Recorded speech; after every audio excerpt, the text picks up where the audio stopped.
Graça e paz do Senhor Jesus. Vamos meditar na palavra de Deus, queridos.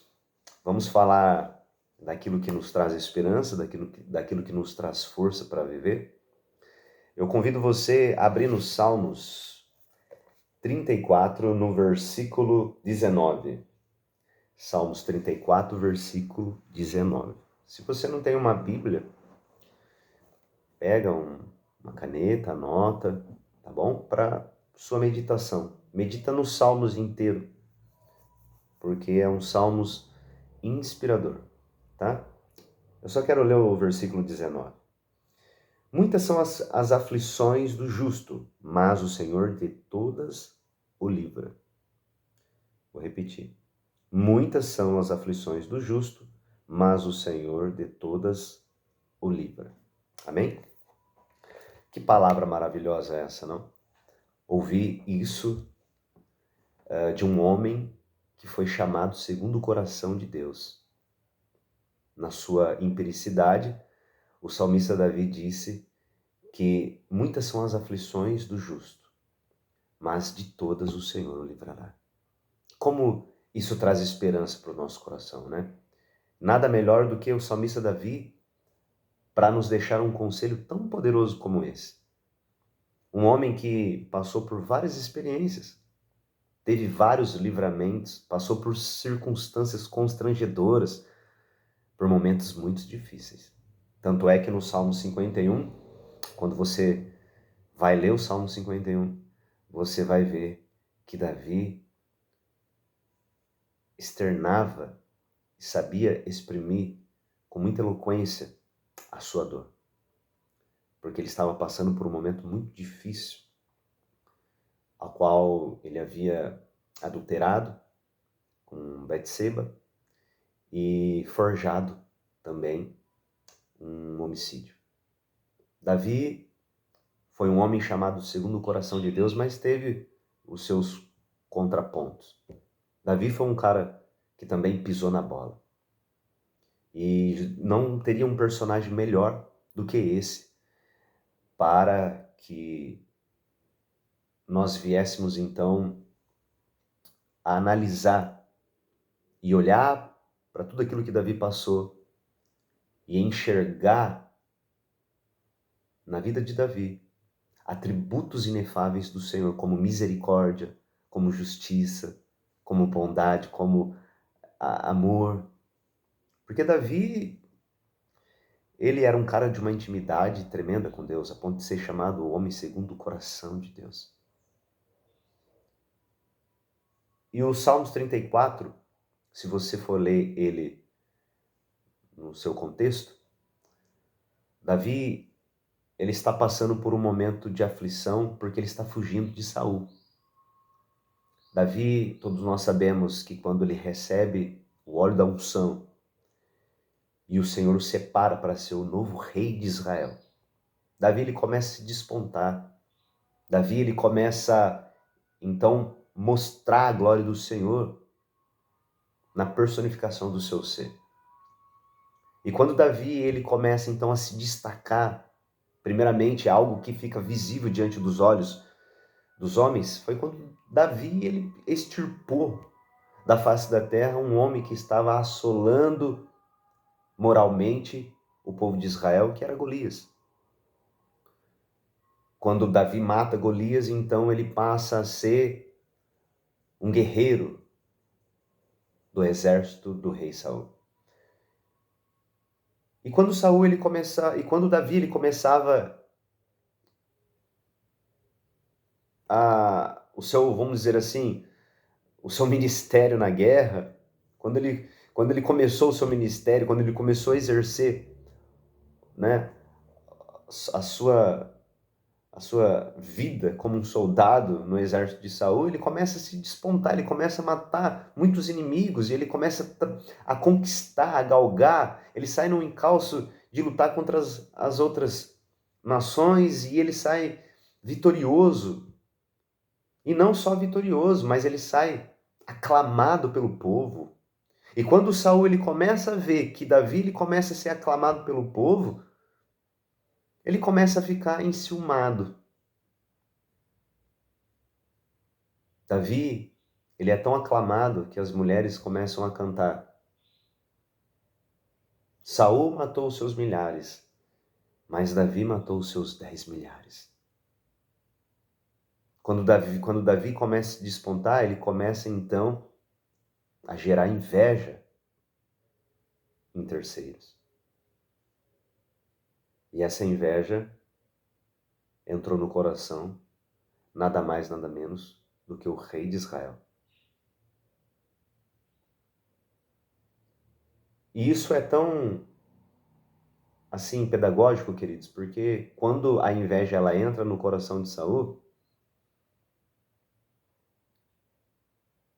ela entra porque o Saul já não tem mais a presença do Espírito Santo na vida dele. Então, para você perceber que quando nós estamos sem a fluência do Espírito Santo na nossa vida, a gente só anda em carnalidade. Inveja, pecado de emulação, pecado, né, de facção, dissensão, divisão, idolatria, fornicação, adultério. É só isso. E Davi ele começa a ser perseguido, mas não é uma perseguiçãozinha qualquer, não. É uma perseguição a ponto da sua vida ser ceifada. E Davi, ele está relatando essa passagem no Salmos 34 com base nessa perseguição. Davi, ele está sendo tão perseguido, ele tá tão abatido na sua alma, temeroso, a ponto de fugir para a cidade dos filisteus, a terra dos filisteus, e procurar resguardo sobre a autoridade do rei Abimeleque, que era o rei Aquis, né? Abimeleque, na verdade, era só um termo que eles usavam, que era muito conhecido, que era algo que eles, uma nomenclatura que eles colocavam como um título em todos aqueles que se tornavam rei, assim como no Egito, né? No Egito, o título da autoridade máxima era faraó. E para os filisteus era o título, né? A nomenclatura Abimeleque. Então Abimeleque, ele se encontra com Davi. E quando Davi ele começa a ter o discernimento que o rei Abimeleque estava descobrindo, tendo discernimento de que era Davi, automaticamente Davi se finge de louco para não morrer. E Davi passa por várias circunstâncias difíceis na sua vida. Queridos, só quem passou por uma perseguição sabe como é. Talvez você está passando por um momento muito difícil na sua vida, uma perseguição no seu trabalho, uma perseguição familiar, uma perseguição ministerial, talvez uma perseguição de pessoas que querem até tirar a sua vida. E só quem passa por esse processo, só quem passa por essas circunstâncias sabe quanto isso é constrangedor. Mas Davi ele está deixando muito bem claro para nós aqui, que muitas são as aflições do justo, mas o Senhor de todas elas o livrará. Davi várias vezes teve a oportunidade de ceifar a vida de Saul, mas ele preferiu deixar com que Deus fizesse a verdadeira justiça. A mensagem que eu quero deixar para você aqui, meu querido, talvez você está se sentindo perseguido por muitas coisas que estão acontecendo na vida. Hoje eu quero, como aplicação nessa passagem, dizer para você, se coloque em resignação, se coloque em subserviência, seja subalterno às vontades do Senhor, seja obediente ao Senhor, como Davi foi nesse meio tempo, obedecendo ao Senhor. Porque a vida da gente é assim. Quando a gente quer conquistar alguma coisa, sempre vai ter alguns enfrentamentos, sempre vai ter algumas contendas, sempre vai ter. Só erra o pênalti quem bate. Só vai ser criticado quem faz. E na nossa vida é assim. Muitas pessoas vão se levantar querendo tirar a nossa paz, querendo tirar a nossa alegria, mas nesse momento nós temos que ter o brio de confiar no Senhor, como Davi confiou no Senhor. E ele disse aqui, muitas são as aflições do justo, mas o Senhor de todas o livra. Preserva-lhe os ossos, nenhum deles sequer será quebrado. O Senhor está prometendo para você de que essa tribulação, de que essa aflição que talvez você possa estar passando, você deve entregar a sua causa ao Senhor. Você deve colocar nas mãos do Senhor. Não pague o mal com o mal. Não queira o mal do seu inimigo. Mas, todavia, seja obediente ao Senhor, se cale, não discuta, não reaja, entregue nas mãos do Senhor. A sua reação é virar as costas, viver a sua vida e entregar nas mãos do Senhor. Foi isso que Davi fez. Ele poderia ter atacado Saul, ele poderia ter confrontado Saul, ele poderia ter xingado Saul. Falava, por que você está me seguindo, cara? Eu não estou fazendo nada para você. Eu simplesmente estou seguindo as vontades do Senhor para a minha vida e você está me perseguindo. Ele poderia, discutir, mas não. Ele continua a sua vida simplesmente fugindo. Fuja. Fuja de atritos. Às vezes o inimigo ele usa pessoas para tentar fazer com que você venha perder a sua razão, perder a sua vida. Quantas e quantas pessoas justas, quantas pessoas, vamos dizer assim, pessoas, pai de família, pessoas honestas,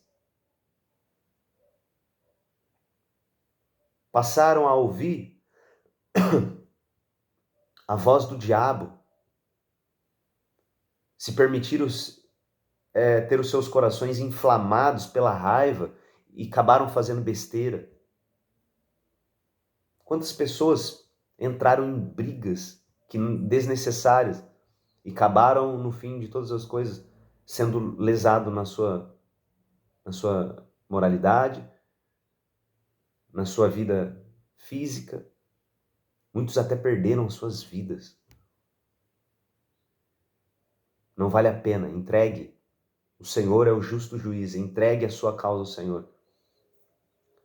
As aflições que você tem passado, elas não vão te destruir. Pelo contrário, elas só vão te aperfeiçoar. Vão ser pedagógicas para que você venha entender quão Deus é poderoso na sua vida quando tudo isso passar. Mas enquanto você está passando pelo processo, mas enquanto você está sofrendo esse ataque, se sentindo desprezado, se sentindo atacado, se sentindo mal por essa situação, entrega nas mãos do Senhor. Fica tranquilo. O Senhor vai te livrar. Mas entrega nas mãos do Senhor. Não queira fazer nenhum tipo de justiça, nenhuma justiça com a força dos teus braços. Deixa nas mãos do Senhor. Seu único papel é continuar buscando ao Senhor. Seu único papel é continuar orando. Seu único papel é continuar acreditando como Davi acreditou no Senhor. E o Senhor há de te dar o livramento. O Senhor há de rodar o ciclo do inverno e te pôr na primavera. Confia no Senhor. Tema ao Senhor. Porque as tuas batalhas são batalhas do Senhor. Eu costumo dizer que Deus ele é o grande eu sou. Esse pronome eu sou ele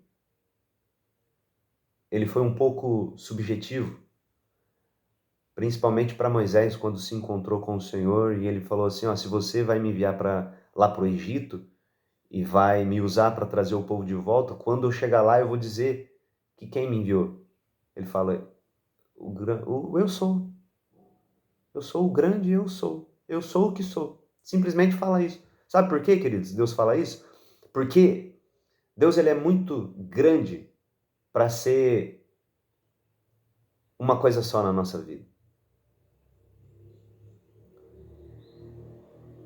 Ele é o eu sou porque quando nós estamos passando por necessidades, ele é Jeová Jireh, Deus da nossa provisão. Quando nós estamos precisando de uma cura, ele é Jeová Rafá, Deus que cura. Quando nós estamos enfrentando adversidades na nossa vida, ele é o Deus Sabaoth, aquele que guerreia as nossas guerras, aquele que vai na nossa frente, nos dando acesso à terra prometida. Medite nisso. O Senhor está contigo, Ele não vai te desamparar. Esse momento é uma fase. Mas o salmista Davi, ele está dizendo aqui, muitas são as aflições do justo, mas o Senhor de todas o livra. É só uma fase, vai passar. Confia no Senhor. Não permita com que as aflições da vida, ela te torne uma pessoa amargurada, uma pessoa reativa, como muitas pessoas se tornaram, por não saberem lidar com essas situações. Fique tranquilo, fique calmo. O Senhor está contigo nessa peleja, nessa batalha. Tá bom? Deus abençoe. E se o Senhor nos der a oportunidade, estaremos de volta aqui para compartilhar, para que possamos crescer mais na fé e ajudar uns aos outros a se convalescer espiritualmente em todos os âmbitos da vida, para que possamos então nos santificar e esperar a volta do nosso Senhor. É isso. Enquanto nós estivermos nessa terra, é um consolando o outro, um ajudando o outro chorando, sorrindo junto, cantando hinos, louvores até a vinda de Cristo. Deus abençoe, queridos. Fica com essa palavra, medite nessa palavra e faça votos para que você confie no Senhor. Fique firme, hein? Tudo vai passar, no nome de Jesus.